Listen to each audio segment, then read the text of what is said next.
Hey guys, what is up? Lefty back here again, and thanks for checking out the video. So today we're going to be talking about the Trijicon MRO, and yeah, let's get right into it. Okay, so as you can see, there's the optic right there. It's sitting on a Midwest mount, obviously from Midwest.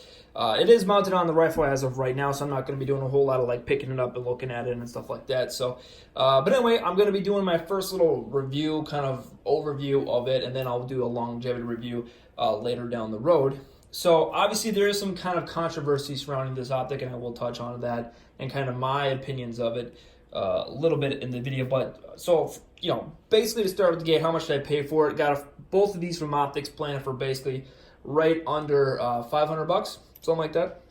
It was like $370 or $360, something like that. I think just a little bit over $100 for the mount, or maybe just $100, something like that. Anyway, I paid under $500 for both of these things. Pretty good deal in my opinion.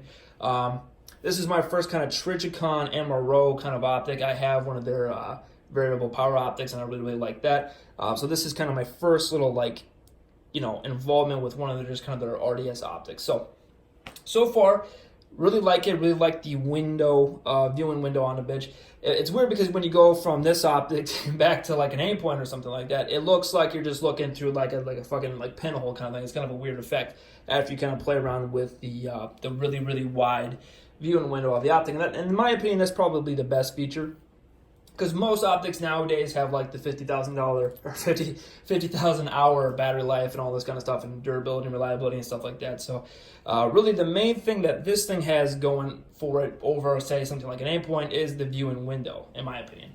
Other than that, you know, it's got the night vision settings. I don't really know too many people that use night vision looking through an optic, but it's there if you have it. Most people that are going to be using night vision are going to be using, you know, lasers and stuff like that, and you know, IR crap, and I don't have that much money, so I'm not going to be involved in that, but there is the night vision capabilities if you want it. So now we're going to get into a little bit of the kind of the controversy about this optic, and that's kind of the Parallax controversy. If you don't know what I'm talking about, you can Google it or whatever. If you guys don't know what Parallax is, you know, basically really quick, if the dot is not centered in the glass, there is a potential that your impact is going to shift as that dot kind of moves around inside that window.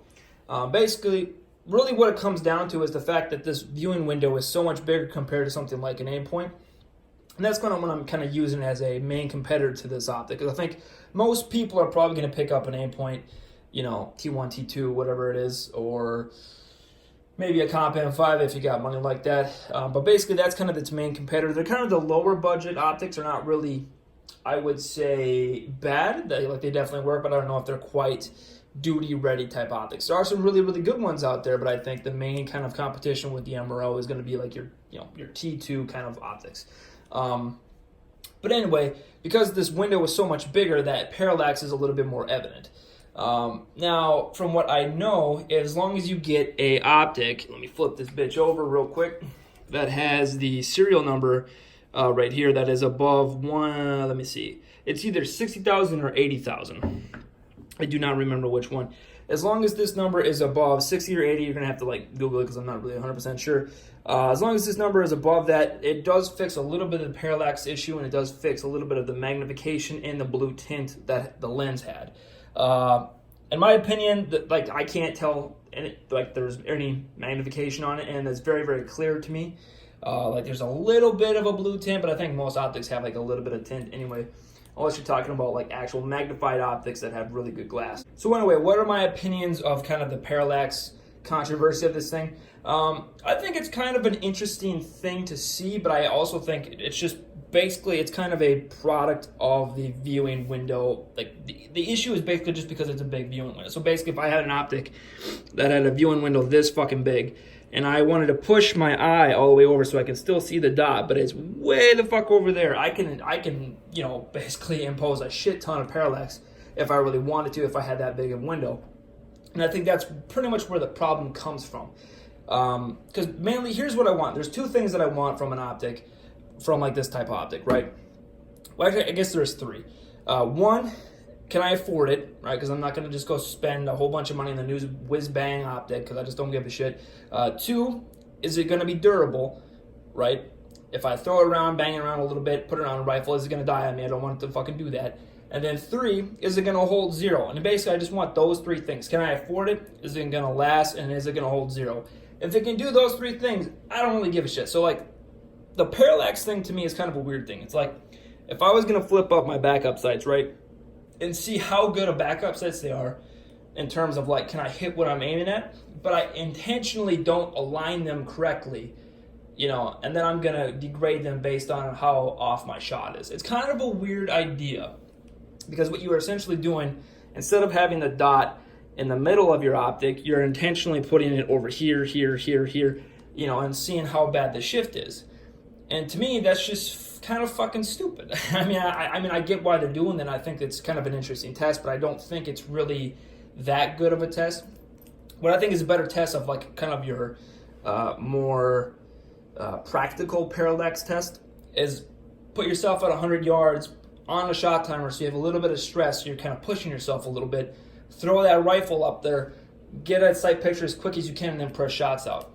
If you can be more accurate with this optic or a different optic or a different optic on the same gun, you know, in my opinion, that's a little bit more of a better test.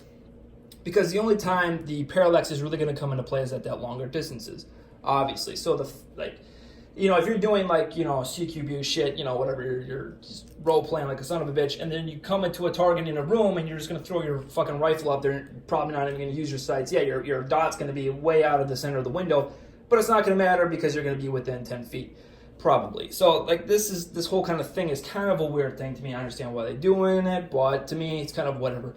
As long as the optic holds zero and it takes a beating and it doesn't fucking break on me, I don't really give a shit personally, because every time when I'm going to shoot something, I'm going to put that dot in the middle of my optic.